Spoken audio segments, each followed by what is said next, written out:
क्या है तुम्हारी जिंदगी? गरीबी में पैदा होकर गरीबी में मरना, जुल्म सहना, क्योंकि हम इंसान नहीं है क्या हमें पैदा करने वाली माँ को दर्द नहीं होता जब हमें मारा जाता है? जब हमारी बच्चों को बेइज्जत किया जाता है, क्या हमें तकलीफ नहीं होती? क्या हम इज्जत नहीं रखते? सब रखते हैं, लेकिन क्योंकि अभी आपको अपने पराये का एहसास नहीं है, इसलिए जुल्म हो रहा है। जिस दिन आप मेरे साथ खड़े हो गए, गुंडागर्दी करने वालों के पांव गांव से लेकर दिल्ली तक अगर ना कांप जाए तो मेरा नाम चंद्रशेखर आजाद नहीं। मेरी बात को आप याद रखें। अभी मैं ये कहना नहीं चाहिए, लेकिन अपने दिल की पीड़ा बता रहा हूं। यहीं बराबर में आते हुए मुझे एक भंते जी मिले, हमारे साथी।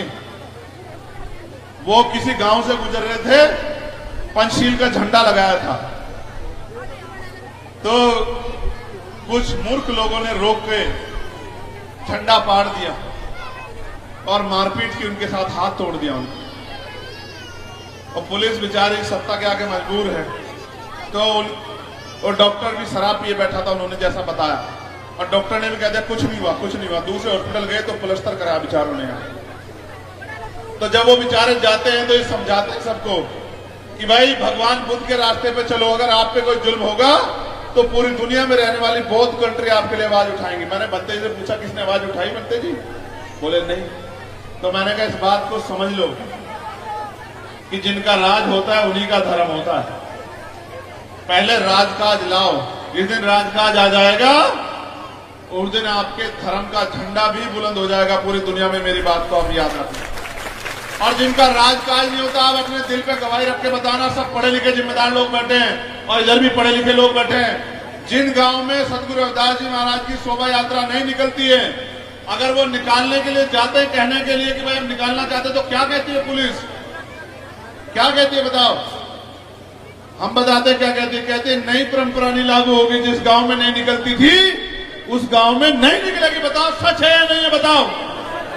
तो यानी कि जिनका राज होता है उन्हीं की शोभा यात्रा भी निकलती। समझे नहीं समझे? तो राजकाज आ जाएगा तो शोभा यात्रा की परमिशन भी मिल जाएगी। राजकाज आ जाएगा तो आपके दुख दर्द भी दूर हो जाएंगे। राजकाज आ जाएगा तो आपके बच्चों को रोजगार भी मिलेगा। राजकाज आ जाएगा तो आपके टूटे हुए घर भी ये बंगले महलों जैसे हो जाएंगे, क्योंकि राजकाज जिन पे होता है उन्हीं के हाथ में चाबी होती है कि किसको क्या देना है और कहां क्या कराना है। राजकाज आएगा तो आपके यहाँ अच्छे स्कूल बनेंगे, अच्छे कॉलेज बनेंगे, अच्छी यूनिवर्सिटियां बनेंगी। राजकाज आएगा अच्छे हॉस्पिटल बनेंगे।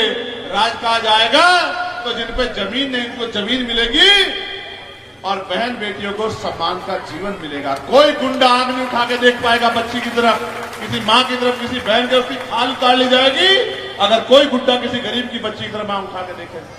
कब होगा?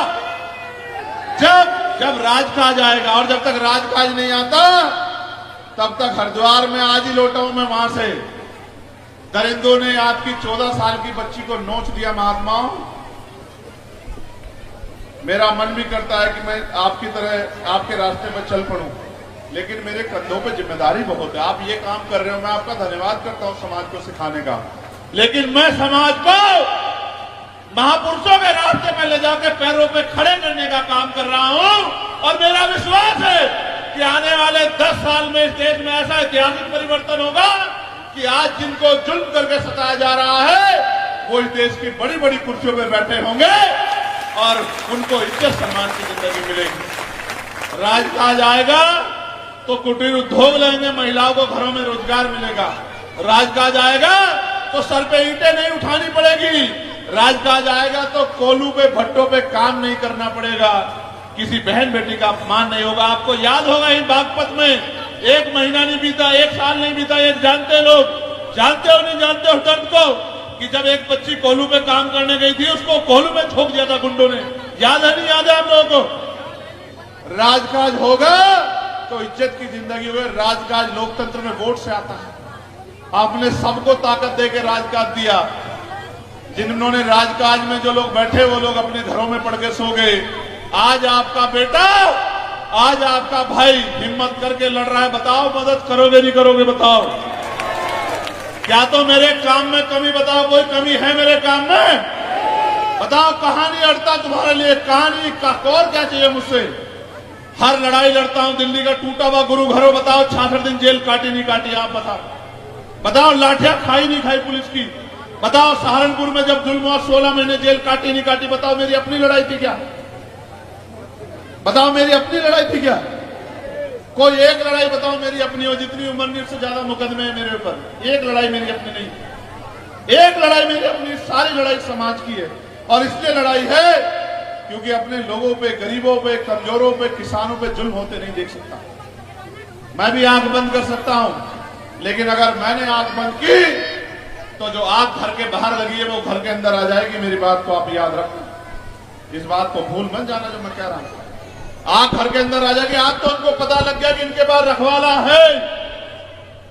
अगर उनको एहसास हो जाएगा इन पर रखवाला नहीं है तो थाने कचहरियों में तुम्हारी सुनवाई नहीं होगी। मेरी बात को आप याद रखना। आज तो उनको एहसास है।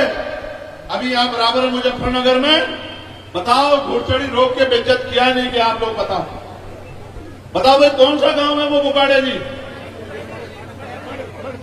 मडकरीपुर में बताओ गुंडागर्दी किया नहीं कि बताओ आपके साथ? बताओ मेरठ के रसूलपुर में गुंडागर्दी किया नहीं की? तब कह रहा हूं ये तब है जब उनको पता है कि इनका लड़ने वाला है, इनका लड़ाकू। मगर फिर कह रहा हूं थोड़ी सी ताकत बढ़ा दो मुजफ्फरनगर वालों। लिख के कहता हूं खून का कतरा कतरा भी आपके काम आएगा। मेरी बात को आप याद रखिए। आदमी पेट के लिए जीता है, पेट के लिए 4-4 गोली खाई है। कभी पीछे पलट के नहीं देखा? बताओ गोली खा के डरा क्या कभी? आदमी सब पेट के लिए करता है। ये पेट भी आपका, सब कुछ आपका, आपके सहारे हो। लेकिन वजन देख कह रहा हूं, मेरी माए बहने बैठी है सत्संग में खड़े होकर, झूठ नहीं बोलता मैं। इतिहास गवाह है कि मैंने झूठ नहीं बोला। जब तक मेरे शरीर में लहू का आखिरी कतरा है, आखिरी सांस है, मैं आपके आंसू पोंछने के लिए लड़ता रहूंगा। मेरी बात को आप याद रखना। अब फिर कह रहा हूं ये माए बैठी हैं, कब तक इस देश में जुल्म जाति सहती रहोगी? क्या गरीबी में पैदा होकर गरीबी में मरने के लिए पैदा हुई हो दुनिया में? आप बताओ कितनी महिलाओं ने हवाई जहाज में सफर किया? बताओ कितनी ने हेलीकॉप्टर में सफर किया? बताओ कितनी ने रेलवे के एसी के डब्बे में सफर किया? तुम बताओ, हाथ उठाओ जिसने हवाई जहाज में सफर किया। बताओ जिन्होंने हेलीकॉप्टर में सफर किया। क्या है तुम्हारी जिंदगी? गरीबी में पैदा होकर गरीबी में मरना, जुल्म सहना। क्योंकि हम इंसान नहीं है क्या हमें पैदा करने वाली मां को दर्द नहीं होता जब हमें मारा जाता है? जब हमारी बच्चों को बेइज्जत किया जाता है, क्या हमें तकलीफ नहीं होती? क्या हम इज्जत नहीं रखते हैं? सब रखते हैं हम।